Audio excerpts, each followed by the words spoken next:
சுற்றி இருக்கும் சூழலை பசுமையாக பாதுகாத்து கொண்டால்தான் நம் வாழ்வும் பிரகாசமாக அமையும். அந்த வகையில் நம் சுற்றுச்சூழலை எவ்வாறு பாதுகாக்க வேண்டும் என்பதை பற்றி நமக்கு விளக்க வருகிறார் டாக்டர் வின்சென்ட் அவர்கள். நம் விடியலை வானிகழ்ச்சியின் நிறைவு பகுதியாக வரவிருப்பது சுற்றுச்சூழல்.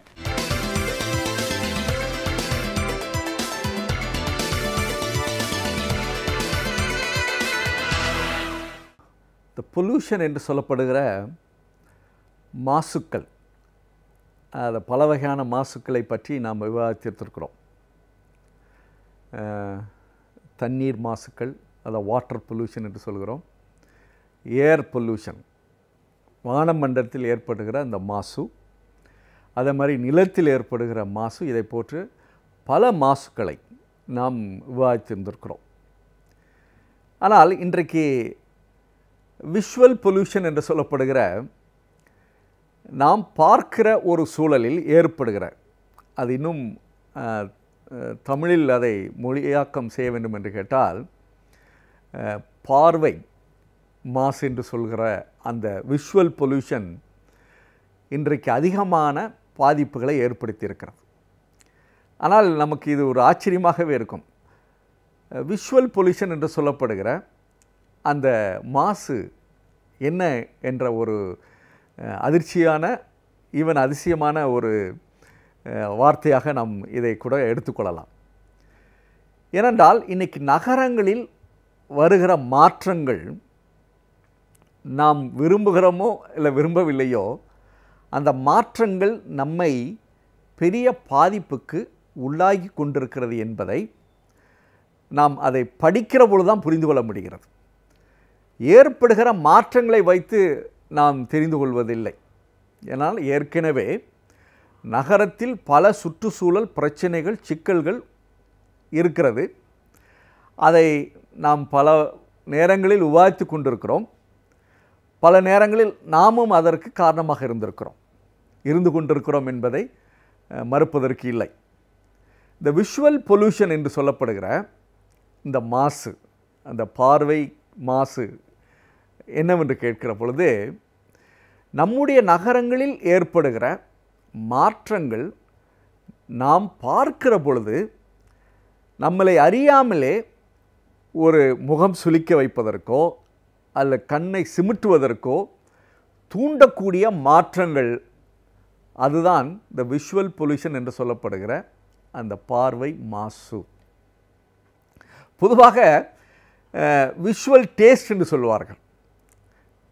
ஒரு நல்ல அருமையான ஒரு புகைப்படத்தை எடுத்து அதை சில நேரங்களில் நாளேடுகளில் போட்டு விஷுவல் டேஸ்ட் என்று சொல்வார்கள். ஏனென்றால் அது பார்ப்பதற்கு நம் கண்ணிற்கு குளிர்ச்சியாக, இனிமையாக இருப்பதை சுட்டி காட்டுவதற்காகத்தான் அந்த மாதிரி ஒரு புகைப்படங்கள் பொதுவாக நாளேடுகளில் வருவது உண்டு.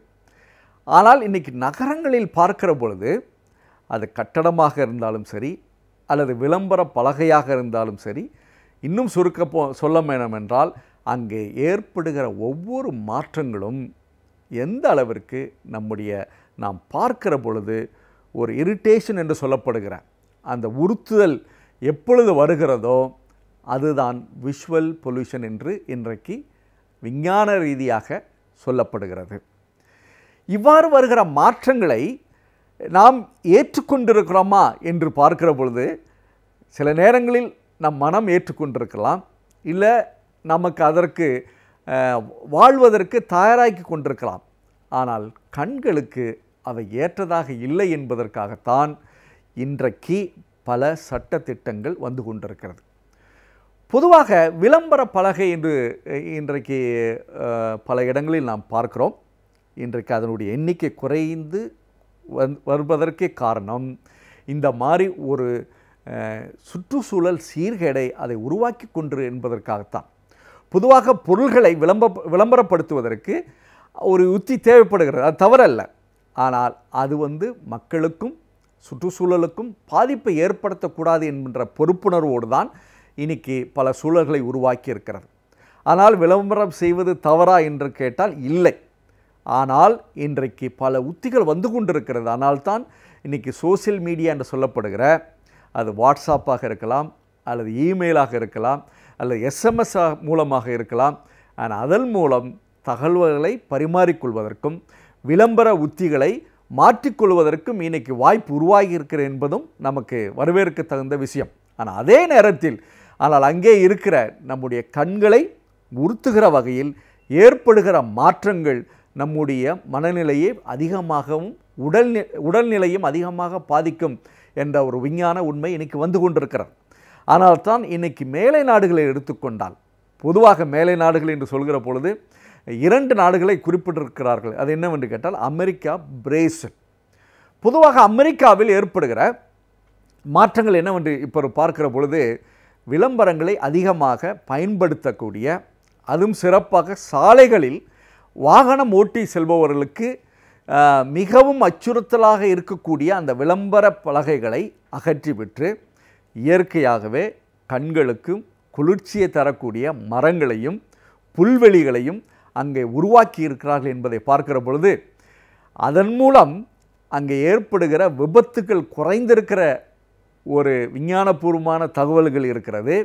ஆனால் அதையும் தாண்டி அங்கே மக்கள் தங்களுடைய வாகனங்களை அருமையாக செலுத்துவதற்கு அது உத்வேகமாக இருக்கிற ஒரு சூழலும் உருவாகி இருப்பதன் காரணமாகத்தான் அங்கே அமெரிக்காவில் 3 வயதிலிருந்து 18 வயது வரைக்கும் உள்ள மாணவர்கள் இந்த மாதிரி இந்த விஷுவல் பொல்யூஷனுடைய பற்றியுள்ள தாக்கத்தையும் அதனுடைய தேவையும் புரிந்து கொள்வதற்காக அவங்களுடைய பள்ளியில் புத்தகத்தில் அதனுடைய செயல்முறைகளையும் அதனுடைய கல்வி முறையான பல தகவல்களையும் இன்றைக்கு கொடுத்து மக்களுக்கு விழிப்புணர்வை ஏற்படுத்தி கொண்டிருப்பதனுடைய காரணமாக நகரங்களிலும் சாலை ஓரங்களிலும் தேவையற்ற கண்களை காயப்படுத்துகிற இல்லை மாசுபடுத்துகிற அது மாதிரி விளைவுகள் இன்றைக்கி உருவாகக்கூடாது என்பதை நிலைநிறுத்தியிருக்கிறார்கள். அதையும் தாண்டி பொதுவாக இந்த மாதிரி மாற்றங்கள் தான் முக்கியம்.